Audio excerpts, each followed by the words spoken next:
Hi there, it's your YouTube friend Brad, and it's time for the Howard Stern recap. We'll do some video today, see if that changes the viewership, if people want to actually see my face. I don't understand why, but we'll cover this up a little bit, but also reminder, always be out there buying the shirts, buying the stuff in the description. There's some good things going on there, super thanks and memberships, and maybe you want to come on and we'll do this live together. I have no idea, so let me know what you're into, but we'll do that. And also I have a pretty good guest coming up that will drop on Sunday. So take a look at that. I think fans in the mid-2000s will really enjoy this. So let's take a look at the show. So we start with the iPhone 15 talk. He talked about how the new phone is out there and can make a professional movie. He said he just wants a good picture of his cats. They played more of the announcement where they're using a lot of high technical words to describe the phone. Marianne from Brooklyn jumped in for a moment. Howard hung up on her very quickly. A caller actually asked to hear from Marianne from Brooklyn. Not sure why that happened. This led us to talking about Fred being on summer school and talking about him being in a defensive driving class. Fred said he was doing a lot over the summer, and this included the driving class. It was supposed to be a throwaway line or a joke, he says, but it became something else. Mehmet was very curious about Fred. There was a lot of ass-kissing on the show, and Fred was happy to take it, said Mehmet. Mehmet came in and said their driving story is convoluted and doesn't understand why he told it, and not sure if it's even true. He says the ass-kissing of Fred is out of control, especially since they were up his ass so much. They spent a lot of time with Mehmet and Fred at this point. And then Wolfie came in and said he was mad at how much love he gets, too. Mehmet said he was mad at Wolfie. Then they talked about Gary's vinyl party that Mehmet went to. They played some clips of it and made fun of it. Gary tells stories about the songs, and then they play it, and it did sound like a strange event. This went on for the next 30 minutes, just goofing on Gary and Mehmet goofing on Gary. By the way, I love when they goof on Gary, so I'm all for it, so good start to the show. They played some song parodies throughout, not real big fan of that. Ask Deb, can Ed joined in. They talked about moaning during intercourse. There was more sex talk and moaning throughout this. Then interesting, Howard brought this up. I thought very interesting. Beth went into the city last night, said there was people everywhere coughing, so now she's quarantining from Howard for 3 days. Howard says, I'm annoyed. Quote, I'm feeling very angry about it, unquote. He would rather just her not go out and be able to see him, so the 3-day quarantine is happening. Howard asked Robin if she could tell her Howard asked Robin if he could tell that he is angry about it, and he said she should wear a mask. He said he is being punished for her dangerous activity. So interesting. And then this brought on the new vaccine talk. He said people are just so screwed up by the internet and the vaccine. People now aren't getting their dogs the vaccine for rabies. He doesn't understand that. This moved on to talking about the prisoner who is still on the loose. A caller called in and wanted to talk more about the sex conversation. Howard says he does like it when there's dirty talk during sex from women, but he doesn't like to do it himself. More vaccine talk, more callers. They talked about Steve Miller doing an acoustic set on Sirius. And this led to talking about Paul Simon songs, of course. I don't know if you've heard this. Paul Simon's actually going to be in there. He's talked about that a bunch. He'll be there next week. Then they went to break. He came out of break with breaking news. As they said, the prisoner was caught. Then they played a phony phone call prank. I never find these too funny unless Richard's involved with it, so I skipped over that. After that, they did a bit they did the bit where they had the guys try to do the crab walk up the wall like the prisoner did. Evidently, Mike Trainer did pretty well. JD did okay. Gary was actually formidable as an old man, and Mehmet was actually terrible.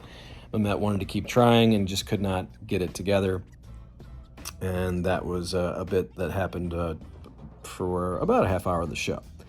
Then they went into some fan feedback. Oh, the fans love Metamucil Man by Adam Derwitz. Of course they did. They talk about the MTV Music Video Awards. They're curious why MTV is actually doing these since they don't play videos or music. They talked about Taylor Swift winning a bunch of awards. That led to them playing WAP, which led to JD coming in to talk about Cardi B and Megan Thee Stallion. He really enjoys watching these women shake around. He got a little graphic with JD. Didn't really need to hear about that. JD started talking about his favorite women. And it led to talk about other women about that are out there, like Emily Ratajkowski, and he wonders why Eric Andre and Pete Davidson dated them and no longer are. He talked about reading John Stamos' book and the dating stories that are in there. It said it showed a lot of humility about some of the women that actually shot him down. So he wrote about that in the book, and he enjoyed it. They talked about how much Stamos loved Bob Saget, almost strangely, but that comes up a lot in the book, evidently.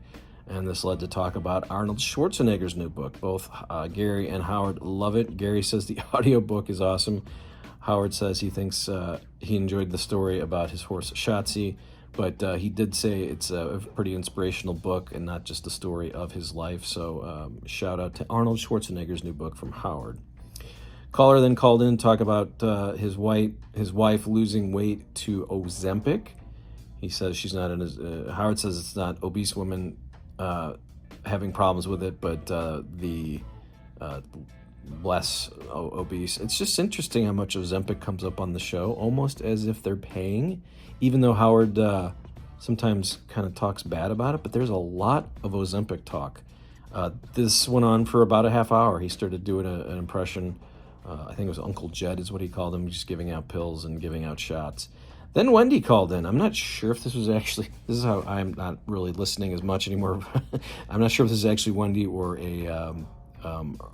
them just playing clips of Wendy, but they talked about her being on Ozempic or if she's going to do it, and a bunch of callers talked about this. Then a guy called in to talk about the Burning Man Festival. He took his wife to an orgy, and a little bit about that. The show's kind of slowing down at the end here. Did some fan feedback as Chris Wilding's Crazy Summer was talked about. Other fans wanted to talk about the cost of the wedding and the gifts, and then the Ronnie show began. Of course, I think Howard needed to get to that 3-hour mark or whatever, and so we bring in Ronnie for the end, the third member of the show, his daily segment. Of course, there's wedding talk here. Mark, Gary, and Mike Trainer get into it a little bit about talking about the $50 gift that he gave to Nowicki for his wedding. Again, Howard clearly needed to get a full third hour in. Spent a lot of time with Ronnie at the end, and I usually find this stuff sort of, I don't know, tedious is what I would say. So that is the show for September 13th, 2023, and I hope you enjoyed the video version. I don't know, I'm just hanging out on the couch, giving you my recap of what I heard and what I thought. Go ahead and comment. I had this one person who's just so mad that I didn't listen to Demi Lovato and the interview. It's pretty hilarious. I'm sorry to this person, but boy, they're so mad they unsubscribed. I don't care. I thank you for coming here again. Come over the weekend, Sunday. I'll be adding a new interview with someone from the mid-2000s, a regular guest on the show. I'll take any sort of hints, or if you have any questions, or maybe if you get it right, I'll give you something special. I don't know. Try it out. See if you can figure out who I'm talking about. And again, check out my description as I'm selling shirts based on the show. People seem to love the show and the shirts. People have been buying them. I really appreciate that. And of course, you can become a member or do super thanks. And again, more interviews coming up throughout the months. And that's going to do it for today. We'll see you next time.